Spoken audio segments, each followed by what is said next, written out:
Hello everybody, I'm here with another episode of Bedrock Guide, and we got something huge to build today because I need a whole lot more of these things in my hand right here, and we're going to make them right there.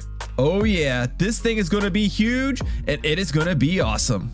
So in case that didn't tell you enough, what we're going to be doing is we're going to be making some general mob farms. Now, I recently did a tutorial on making a general mob farm not too long ago. It was a pretty basic tutorial, but shows you everything you need to do. It's laid out really well. I highly suggest that you go watch that before you watch this episode or directly after you watch this episode. Either way is fine. But we're not going to be doing that exactly. We're going to be using all the same things in it, but we're going big.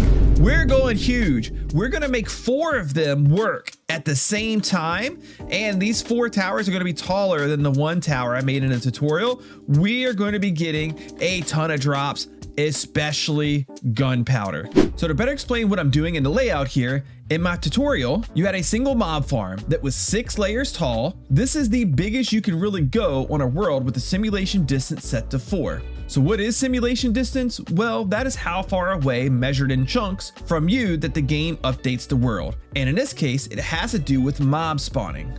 Now here in that tutorial world, I can easily show you that simulation distance 4 and mob spawning. Because see what happens, I'm going to place this armor stand right here, this banner in its hand, and we're going to use this marker pack to show you exactly how the spawning radius works with a simulation distance 4 world, which is probably what you're playing. The green, that area, if the player's right there where the armor stand is how far away no mobs can spawn. They cannot spawn within a 25 block radius of the player.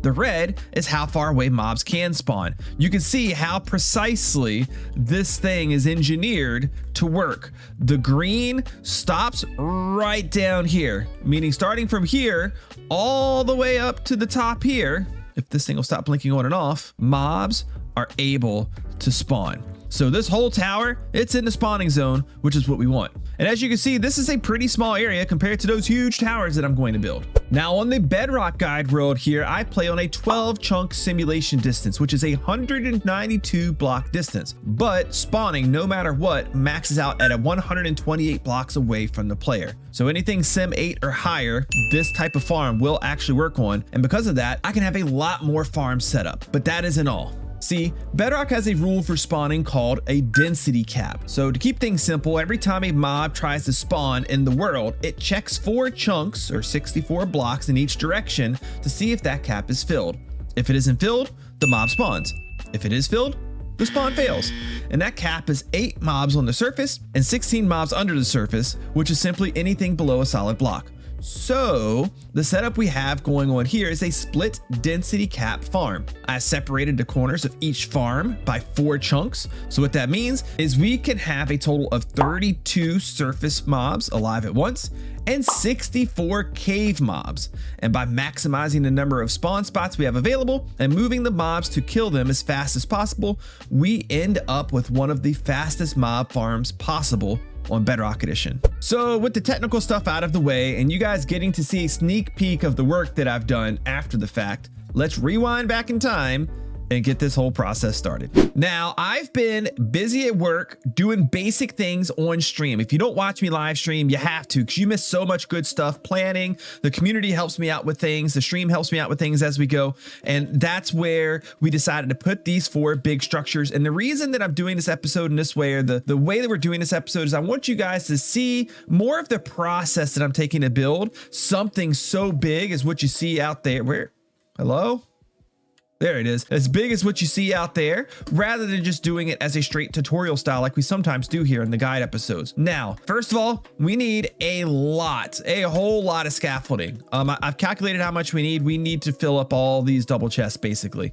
And we've got a little ways there, but we still got a ways to go. I got some string here. I'm gonna go ahead and use some of that to continue with creating the scaffolding. There's a lot of other things I'm gonna need as well, like a lot of blocks. Good thing I've been mining a lot of diamonds because as you can see, I have I have a lot of blocks. I'm probably going to convert all of this to the polished version just because it'll look better if I'm going to use it as some type of like backdrop to the actual structure we put around this thing, but that will definitely do the trick. I'm also going to need a pretty decent amount of this stuff right here. So we're definitely in the material gathering stages. If you need to know how much materials you need for this farm, again, you can check that out in the tutorial. I do give a material list for that version of the farm. I'm just going to need a whole lot more than what that version requires. Now it's time to get up on one of these bad boys, lower layer. Let's just get some like ground floors down on all of them. That way we just have a place to work. Also, the way that this thing is going to be laid out, in case you guys are kind of wondering already, these are going to be 4 separate spawning towers, and then we're going to be positioned somewhere there in the middle. And I'll show you how we're going to decide where we're going to position ultimately. But the idea here is there'll be trident killers in the middle of each one of these buildings or structures, and then all of that XP will be making its way out, and drops will be making its way out to a central location in which we're going to be standing to AFK, and where our storage and item sorting and all of that stuff is going to go. This setup is going to be absolutely enormous. And a fox just fell to his, we'll just pretend like he fell in the water. So first things first is we need to figure out where our trident killers on each pad is going to go. And then from there, set up the tube going up for our mobs to drop down. Now, with the type of trident killers we're going to be using here, we're going to need to be able to let items and XP escape, which is going to mean we're going to have water here, which also means that the length of the drop that we're going to use does not really matter a whole lot. So because of that, I will probably actually shorten this tower up a decent amount because we don't need to drop the mobs far anymore. But before I do any of that, I do want to figure out where everything here is going to go. And to figure that out first, just to get things started out, I think I'm going to go ahead and just kind of mark off this square here because we are going to put down our pistons that I don't have in my inventory. And the reason I want to show this part is so you guys can kind of see how the pistons and I guess the chamber in general here will work when we're letting items actually escape. Now we're going to want them to escape either on this side or this side. So just kind of keep that in mind. I guess what we'll do is we'll have our pistons always to the right like this. And then we do fill in this area with solid blocks, except for actually this one right here. This is where our items are going to escape. We'll set that up here in just a moment. Now we put a solid block on top of each one of these guys. Now next we want to have an observer facing away from the solid blocks, which that was not the way to do it. I will just jump up here and place it like this. You see it is looking outwards. I want all of the observers to do that. So now all of the observers are facing out, and now we just need something for them to look at. So we're actually going to start this chain to the left of the little hole that we've made, and we're going to do that the same on every one just for that continuity to make sure everything works the same. So we're going to start with our powered rail right here, and then coming out from that direction we will have a repeater set to 2 ticks. We'll have another repeater here set to 2 ticks, and we'll have a repeater here just left at 1 tick. And what you will see is this will make the round and round type motion go, but it leaves us a little bit of a gap here for the items to eventually flow out here. Now we're gonna, I need that water back. This is the problem with doing things up high. If you have that problem, just cover it over a couple blocks up with solid blocks and that freezing will not occur. I need some water. We'll take a couple of tridents and I'm going to get something to make some trapdoors out of, which I did not bring a crafting table. There we go. Crafting table initiated. And now we have our trapdoors. So what you will see happen is this. We're going to put a trapdoor right here. This will keep baby zombies from getting out, so we don't have to worry about those guys. They can just stay in the open position like that. Now we're going to want to take the water right here, and we are going to waterlog one of these pistons. Actually, just to make this thing stop, I'm going to take this out really quick since we don't have a switch for this thing yet. We're going to waterlog this piston right here, which means I do need to make sure that it is surrounded by blocks. If I put a block right there, I should now be able to waterlog this. No water will get out of the area. And if I put this powered rail back down to reactivate the system, this is what you'll see happening. And if I throw a couple tridents in, you'll see the tridents moving around. And if I were to drop some items in here, what you will see is after a short period of time, those items will work their way out to the edge here, which I will then be able to drop into more flowing water right here that will lead out and take everything to the center, where we're going to be getting our experience points and going to be getting our items. Now, with that part done, and we're not going to work on the next part down there yet, I just want to kind of figure out the height of this thing. So again, I don't think we need to go very tall, honestly, because we're not going to be doing any damage to these mobs via drop anyways. So really, like, we could probably just do something like this right here. And then this will be where our spider catcher will come in. I'm not going to show building that. You want to check out the tutorial for that part because I show it pretty clearly there. But we're going to put our spider catcher system in right here-ish. I think will work. And then it'll be just a couple layers up and we'll have our layers of our mob farm going in, which I will show you guys that process once we get to that point. So let's take a moment to recognize the fact that I did the bottom down there kind of wrong. I centered the trident killer on the platform. I wasn't supposed to do that. I was supposed to build up from the center of the platform to figure out where this goes, because this right here, this block right here is the center of the farm. So I had a 5x5 platform here. I knocked a hole in this side. I put some magma blocks there. And the whole premise of this thing is we're going to have water here pushing mobs over. Spiders will fall into, will go into this area and die on the magma blocks. Everything else will fall down. But that also means that my mobs are going to be dropping from about here, not from over here. So we will have to move that trident killer. Not a huge deal, but I figured I'd give you guys an update in terms of how this thing was working and how it's going. Yeah, here we go. So this makes sense. So the spiders will push across and go in like right here. You'll see they'll be the only things to fit into this little area because nothing else can fit in there. Everything else is going to fall down and it's going to get pushed over. And then what'll happen is, if I can drop down here right now, actually, if I put a fence right here and a fence right here, when I have water over there, you'll see it'll push mobs in. When I have water right here, you'll see it'll push mobs in as well. So for me, all I got to do is make some water sources over here, like so. Those spiders, they'll push into here, no problem. There'll be water on all of these spots right here as well. And then we will need some fence gates down right across here. One more right there. So now you see the flow, right? The spiders go across through here. They go into here. They do drown / burn up really quickly right there. Their drops will actually flow over, flow down, and flow back in right here. And then any mobs or drops that fall into that spot there, or this spot here, they will flow down into this hole that will be where our trident killer needs to be moved to. So I need to repeat this process 3 more times. I'm going to go take care of that. Okay, I've done a slight change of plans, just ever so slightly. I didn't do the other areas yet. I want to get this first platform in for you guys to show you that. And then I'm going to live stream building as much of this as I can build during a live stream of all of the layers. It's going to be kind of crazy, but it will be fun to do for sure. So also, I'm really worried about this water freezing over, but I guess it'll be fine. Hopefully, maybe, possibly.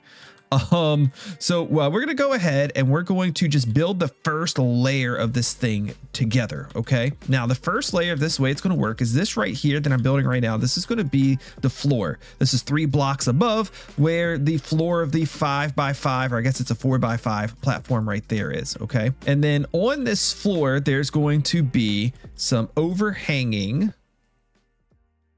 Oh, No. I got to take this 4th block out. This 4th block does not stay there. This 3rd block is the floor. So like all of this will get filled in. So this is where our platform is going to go. And if I remember correctly, it goes from this edge 7 blocks in each direction. So 1, 2, 3, 4, 5, 6, 7.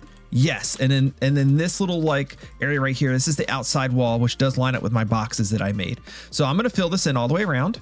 And the way that this thing will work is this whole first layer right here will be all scaffolding. And then we're going to end up putting water above that scaffolding, which will allow mobs to spawn with their heads in the water and instantly get pushed to the center. Now, when it comes to the center here, there is one special thing. We will actually overhang this scaffolding by 1. What that does is makes it so where the mobs get pushed into the center, they don't have any floor to catch on anymore. They just instantly fall in. They don't fight the current. They don't stick on the edges like mobs typically do. This saves you from all of that. It allows them to just drop right in to the center here. So a lot of things have happened. I did about 12 hours worth of streams and we built 1, 2, 3, and 4 of these things. And boy, did it take a lot of materials, but I did have enough. Yes, I did. Our material gathering did work. It did do the trick. And now we got to finish up this thing. I did all the repetitive part all the way up through. So all the stuff that you guys have already seen has all been finished. But now we have this part to do. This is the ceiling, the roof, the big thing that matters the most. And oh gosh, can you go away? Thank you. And now we need to put a roof on this thing. So we have that is floor level. This is the next level up, and we need to keep Endermen from spawning. And the thing about keeping Endermen from spawning is they will not spawn. Like right now, they will spawn inside of this. They will. Now they'll instantly teleport because their heads will be in water, but they'll spawn in there. Even if we go ahead and we put our tinted glass up here, they'll spawn with their head in the glass. So we need to prevent Endermen from spawning. Super simple. We just put down some slabs like this. Bottom half slabs is going to be our roof layer here, and then on top of this we will put our tinted glass, and we won't have to worry about Enderman spawning anymore. But on top of that, this layer right here will still be a surface spawn layer, meaning that we mentioned earlier how you can have 8 mobs spawn on the surface. We'll be able to get those 8 mobs on the surface here, while our 16 mobs spawn on the 9 layers below this. All right, and now what we're going to do is we're going to add on the tinted glass. Now, tinted glass is the best thing to use up here because A, it blocks the light from getting into the farm, and B, you only need 1 layer of it to do this. Now, you can use other things. You can use leaves, you can use water. Those things work as well, but you need enough layers to make the top, the surface here, have 0 light. So I think it's like somewhere around like 7 or 8 layers of leaves or something like that. It's a lot. So just do yourself a favor, go get some tinted glass. It's not that bad to get. Use chunk base if you need to figure out where to find your amethyst geodes, and you'll have enough tinted glass soon enough. Also, you'll see here, I left the middle exposed, mostly because I can. There's no solid blocks down through here, so I don't have to worry about Enderman spawning. And I thought it'd be fun if I ever wanted to come up here and just be able to look at the farm. Oh, and also be sure to make this little area right here spawn proof as well. We're just gonna go and put down some slabs on top of it, and that'll make it so we don't have to worry about anything spawning on the ledges up here. We want to spawn proof everything that can possibly spawn a mob that's not our actual platforms. Okay, I have some huge news. This is a fun change that I'm going to make to my plan, and this all comes about from stream. This was an idea from somebody in stream. This is why you should join my streams, because you can actually affect the outcome of my builds. I'm very open to ideas that people have. So originally we were going to move all items and all XP over to here because I do need to AFK in this area right here for the farm to properly work. And I was going to build a big storage system below this, which would encompass having a big islandy type thing right here and all sorts of stuff. But things have changed. So what we're going to do instead, and I love this idea, is we're actually going to filter the items out of here. So we're going to take we're going to actually set up a little way to have the items come out of here, and we're going to shoot them straight down into the ground, and then come up with some type of underground base storage type thing that will center in this area right here. But it'll do that down at ground level, where we'll build whatever this thing is under the ground, or we could even build it above ground if we wanted to. I don't know. I'm going to think about that part a little bit more. But what that's going to involve is me setting up a little bit of something underneath here to start shooting items downwards. Okay, so now we're going to deal with these dudes being really loud and obnoxious by going actually down below here. I might build myself a little temporary platform maybe. I'm just going to use water to get underneath this thing. And the reason why I need to get down here is because not on this block, but on this block right here, we need to put ourselves, oh wait, I need to not have a block there. We need that to actually be a hopper. So put a block here, put a hopper there, get rid of that block. And then on that hopper, we're gonna put a powered rail right there. We're gonna put a hopper minecart right here. We can ditch the rail. And the reason why is I want to pull all of the items that get cycled around by the trident killer. I want to pull them all out before they come out. We're going to have the XP actually flow out, but this will catch all of our items and then bring it down. Now, where is it going to bring it down? Well, it's going to bring it down to this dropper right here, which means I think I actually need to go down a little bit lower. So dropper will face straight down just like this. I need to tell this dropper that every time it has something in it, that it's going to shoot that something out. And to do that should be simple. We'll put a comparator right here, a repeater right here, pull some redstone dust around like so. That makes a clock because apparently there's item. Yes, there's that in there. And if I connect this right here, boom. That shot down my rail, but now this thing will go off anytime there's any items in it. And I'm wondering if we need this thing to potentially go faster. I don't know. We'll see how it keeps up. I have a different circuit I can use if I need to make it go faster, but I'm not going to do that if I don't need to. Okay, I actually found a great solution. I actually used this on a farm a while back. We're going to face this guy straight down just like this. We're actually going to put a glass pane right here, which is fine to be surrounded by solid blocks like so. And then from there, we just need a few like guide blocks to help make sure that everything stays nice and straight. And if I go ahead and fill this thing up, we should see that all items, at least very roughly, will fall in the exact same spot. So let's go down. And looks like we may need a few more guide blocks. Oh no. Okay, those must have already been there for when I knocked them down. Look at that. All of them are falling right there. Oh, that is perfect. That is absolutely perfect. So I need to do that times 4, have some type of temporary area to catch the items and store them, because it'll be the next episode that we actually build the storage collection system and whatever goes around it. But we need to test rates of this thing first. So let's go ahead and get it working. Okay, next step is to figure out where all of these items are going to drop. I guess the best way to do that would be to just kill some of these guys. Get all the items moving around. Okay, turn that off. And now we can go down here, and here we go. So we got our location of where all these items are going to fall to. And what I can do is I guess we can set a little hopper right here, make it point into the back of a chest. Nope. Not a chest there, but a hopper there. And just for some like basic testing purposes, we can see what we get out of this and to make sure everything comes through fine. Whoa! Hello? Where is he at? And if we take a look, there we go. All the items are dropping in, and doesn't look like we have any leftover items anywhere. So this would be a good temporary setup. Now I want to know, you guys drop me down a comment right now in the comment section below. Let me know what you think of this idea. What if I have some type of like a water fountain-y type thing, something that catches all the items, moves them out to the middle in some way, and we have some type of like, I don't know, like we could do like a little like castle wall type thing that goes around underneath, or we could do something that's like a little, I don't know, like a little like technological, magical, mystical type thing. It's like shooting a beam up as if it's like levitating, he's up in the air, and then like a little like keep house, something in the middle. I have a lot of ideas for this, but I don't know which way I want to go. So you got to let me know down in the comment section below. Next, we're going to put impaling 5 on our tridents. That way they do maximum amount of damage to the mobs in the water.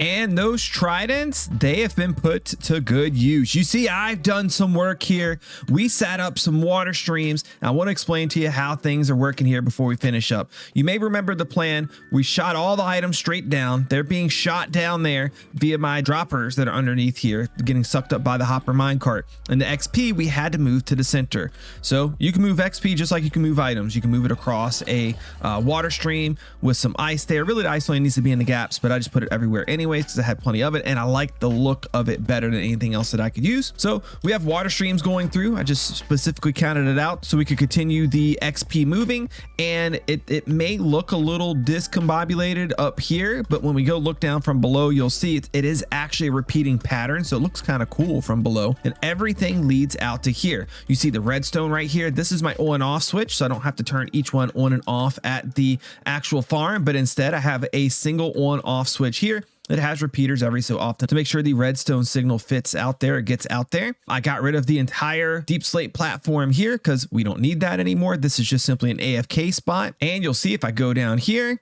I turn off the lever here in just a few moments. Those trident killers, they're killing all the mobs right now. I have my looting 3 sword out. That way I get the looting effect as I sit here. I guess wait for the XP to come in, and then you'll see this first initial burst, especially there's so many mobs in there, we're going to get drops falling into these chests here. It's just kind of going to happen, which is fine. Once the farm gets going, you don't really get too much of this coming through, but it is why I set up the hoppers and chests here, just so anything that does happen to sneak through as the farms get going, we can easily collect it up. And as you can see, that XP is coming in. I have 86 levels now. I did not have that in the last scene. Well, that's because I've tested this thing out a couple times and it works phenomenally. You get quite a lot of XP, which is nice. This will be a good place for the time being for us to mend up our stuff, to get levels for enchanting if we need to do that anymore, and that sort of thing. Now, whenever I want to leave, I'll just flip the lever here so the tridents don't get broken. We will go down to the bottom here and take a look at a little problem that we have.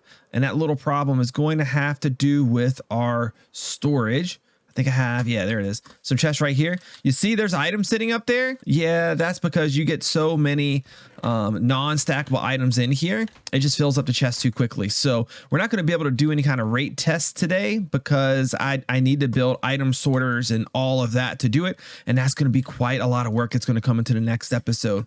You can kind of see right here. Look at that. It looks really cool. I love the way that this looks. And I think we can play off this in some kind of way. So I want to hear your ideas. You got to drop me a comment down below right now, or jump into my Discord channel and let me know there. What should I do? What should I have below each one of these that catches the items and then moves them along a water stream to a center location? It'll be, you know, somewhere right dead center here of some type of large structure that's going to actually be our storage room. What type of theme should I do? I'm pretty wide open to any kind of themes. I'm thinking something magical because this kind of feels like magical, or if it's not magical, it should be something like very futuristic maybe, which may fit with the shape of the towers as well. And I'm interested to see what you guys come up with. But for now, that is going to be it for me. I thank you so much for watching, and I'll see you next time. Here, Piggy, let me ask you a question.